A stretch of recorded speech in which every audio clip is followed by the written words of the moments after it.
선천 성자들 말씀을 보면은 최종 결론이 뭐냐? 불교 같은 경우에 원효 스님이 미륵경 종요에서 아주 멋있는 문학 언어를 쓰고 있는데, 미륵님 당신은 누구십니까? 불교 3000년 말법에 미륵님이 출세를 한다 이거야.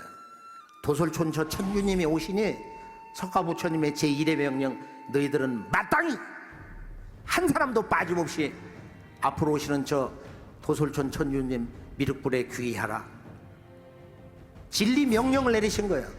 기독교는 장차 오실 자, 장차 오시는 분 백보조 하나님 아버지, 보라 내가 만물을 새롭게 하노라. 도교에서는 천생천살 하늘에서 만물을 내놓고 가을철에 만물을 죽이는 것은 도의 이치다. 그게 우주의 법칙이다. 육아에서는 제주로진 천상의 하나님이 동방 땅으로 오신다. 종만물 시만물이다. 모든 천지의 변화라는 것은 동부 간방에서 마무리돼 가지고 바로 이 땅에서 새로 시작된다. 지구를 놓고 보면은 동부 간방이라는 게 어디냐? 그 핵이 어디냐? 바로 이 지구의 혈자리, 바로 한반도 대한민국인 것입니다. 힌두교에서도 힌두교의 미륵불 10번째 칼키가 백마를 타고 인류를 건지러 이렇게 오신다. 이슬람교에서는 뭐 10번째 임맘이 숨었다가 인류를 건지기 위해서 이제 온다, 이런 이제 전설도 있는데요. 결론은 한 분이 오신다는 거야. 인류의 영능력자들이 앞으로 새로운 세상에 오는 거, 그 말씀을 잠깐 보기로 하겠습니다. 동서양 예언가들의 공통된 메시지, 한 목소리. 둘째 메시지는 그때 구원의 주체이신 참 하나님께서 인간 세상에 등장하심으로 그분의 도법을 만나야 한다는 것이다. 노스트라다무스가 아들 세자르에게 남긴 메시지 중에서 가장 놀라운 내용은 하나님이 당신의 의도를 이루시기 위해서 직접 강세하신다는 소식이다.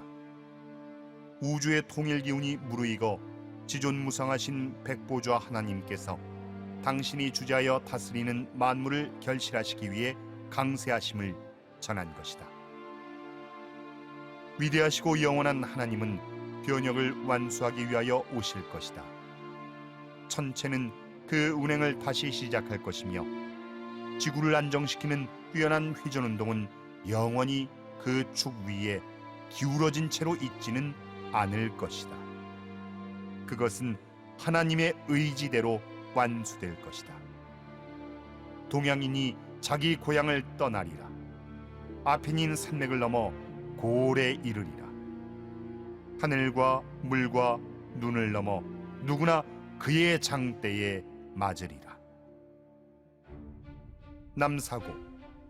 남사고는 인류 대변혁계의 실체를 모르는 유불선 기성 종교를 안타깝게 여기며 새 진리의 탄생을 전하였다. 미륵존불이 바로 예로부터 동방 조선 백성들이 모신 상제님이시므로 구원의 부처이신 그분의 출세 소식을 알고 그 진리를 담은 말씀책을 만나야 한다고 강조하였다. 미륵불이 출현하건만 유불선이 부패하여 아는 군자 누구인가? 하늘 주인을 모시는 보살을 깨닫지 못하고 미륵불을 제할손가? 이때는 천지가 뒤집어지는 시대이니 하나님이 사람으로 내려오는 때인데 어찌 영원한 생명이 있음을 모르는가?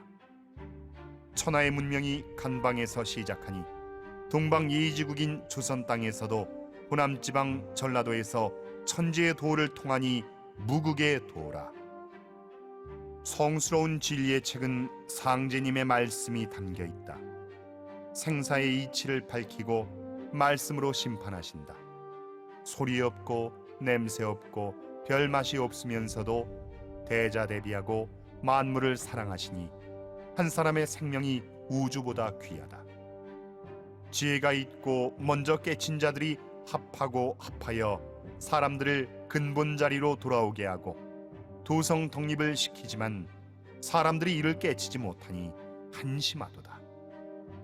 고통의 바다에 빠진 중생들이여 빨리 오소. 소리도 없고 냄새도 없는 상제님이 구박간에 다 오라네. 부를 적에 속히 오소. 때 늦어져서는 후회하고 통탄하리니 일가 친척 부모 형제 손목 잡고 같이 오소.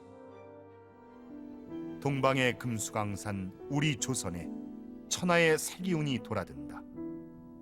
태고 이래 처음 있는 무궁한 도법이 꽃피니 무궁화 동산 조선은 세계의 중심으로 화하고 세계 모든 백성의 부모 나라가 되리라. 남사군은 문명이 전환하는 위험과 기회인 시기에 신성한 주문과 성물을 만나 구원을 받음으로써 전 인류가 다 함께 노래하는 시대를 선언하였다. 아울러 가을 개백의 근본 주제인 백조일손, 서신 사명과 백보자 하나님, 해인 조화 등 천도 비밀을 소상히 전하였다.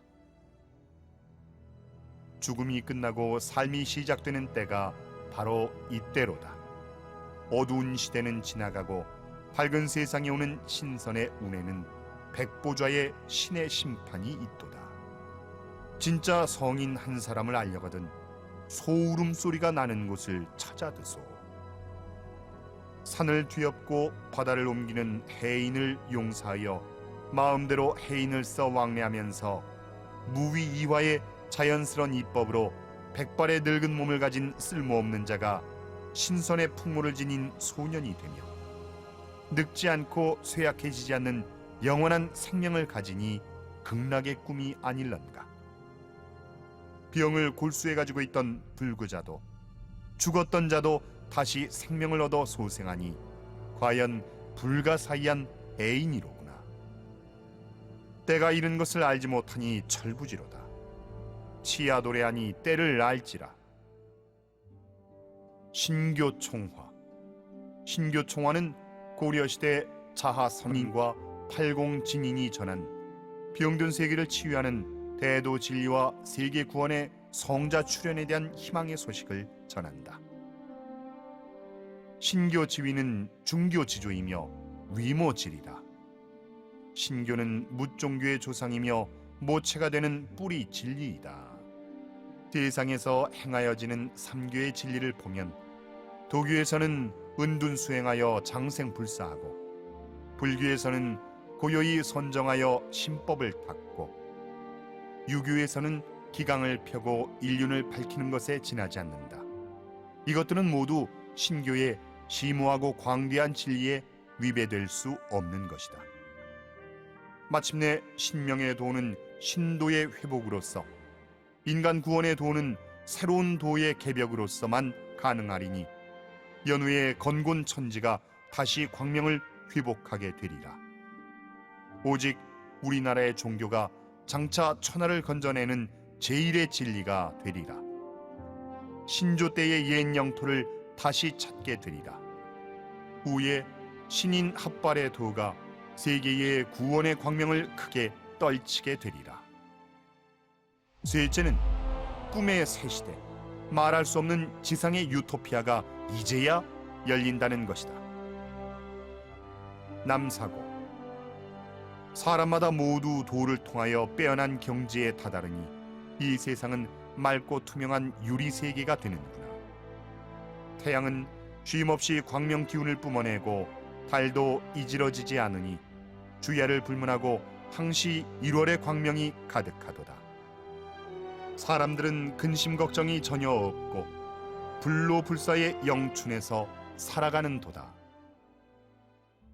춘산 채지가 백발로인 청춘되고 백발로구 소부되어 흰머리가 검어지고 구분얼이 고다져서 환골탈태되었으니 선풍도골 완연하다. 루스 몽고메리. 극리이동 후 펼쳐지는 신시대는 인간 정신이 맑고 고결했던 초기 아틀란티스 시대 이래 최상의 기쁨과 행복의 시대가 될 것이다. 극리이동의 시련기를 겪고 살아남은 사람들은 오늘날의 인간과는 다른 신체 구조를 가질 것이며 투쟁과 증오에서 해방되며 서로 잘 되도록 도와주면서 절대자에게 순종하며 살아갈 것이다. 새로운 인류는 평화를 추구하고 영적인 성숙을 위해서 매진할 것이다. 고든 마이클 스칼리온. 공기는 맑고 깨끗하고 오존층 파괴도 더 이상 일어나지 않는다. 사람들은 냉난방과 채광이 자동으로 조절되는 일종의 생명막으로 덮인 둥근 돔 모양의 집에서 살아간다. 사람들의 의식이 새롭게 전환하기 때문에 평균 수명이 150세로 늘어난다. 사람들은 텔레파시로 의사소통을 하며 동물과도 소통하게 된다. 지구에는 하나됨으로 일컬어지는 보편적인 영적 신앙이 존재하게 되는데 그것은 모든 생명의 상호관계에 대한 믿음이다. 평화의 천년왕국이 도래하고 우주의 새로운 주기가 시작된다. 실제 개벽이 되고 나면 후천 세상은 어떻게 이루어질 것인가? 이제 도전을 보시면은 정산 상제님, 그 천지 대권을 계승하신 어머니 하나님, 고수부님의 생애, 또 어머니 천지 개벽 공사를 기록한 도전 11편, 전체 11편을 보시면은 앞으로는 새 세상의 정말로 놀라운 그 모습을 보게 되는데요. 김영렬 성도가 상제님 대행자인데 도통을 원해서 도통을 주옵소서 그러니까 상제님이 한순간에 이제 도통을 붙여주셨어요. 그래 열려서 이렇게 우주를 보니까 그 도통의식, 그걸 이제 동학에서는 상제님의 주문 시천주 조화정 영세물망 만사지 지계금지원이 돼가 천주님 모시고 조화세계를 연다, 조화세계를 결정짓는다 그런 뜻인데 조화정이 되고 보니까 바로 축전축지 한순간에 하늘을 가고 또 지구 저 밖을 간다 이거예요. 이 시간과 공간을 축적해서 소나기 지구서 사는, 그리고 이 온 우주가 나와 한 마음이야. 그렇게 생각대로 무엇이 이루어지고 그리고 유불선 진리가 융합이 돼서 거기서 이렇게 현현에서 나타나고 이제 이런 새 세상이 오는데요. 그때 되면 이렇게 몸집도 커진다. 그리고 보통 요조라는 사람이 700세, 보통 900세, 그런 대로 좀 오래 살면은 1200세까지 산다. 그리고 이제 이따금 돌발 사건으로 빨리 죽는 사람이 있는데 그 사람이 500세에 죽는다. 그게 도전의 그 상제님 태모님 공사 내용이에요. 자, 이제 이 세상에 앞으로 후천 무병장수 지상 선경낙원 신선 세상을 향해서 가는데 그것은 그렇게 가만히 앉아가지고 오는 게 아니라 인류의 지혜가 지금 과학은 과학대로 또는 여러 정신문화는 정신 영역대로 그렇게 온 인류가 하나가 되어서 고도의 경쟁을 통해서 마지막 여름철에 선천 상극을 후천 상생 우주로 도약하기 위해서 우리 모두가 한 형제가 자매가 돼서 지금 하추 교육의 마지막 삶을 살고 있는 것입니다.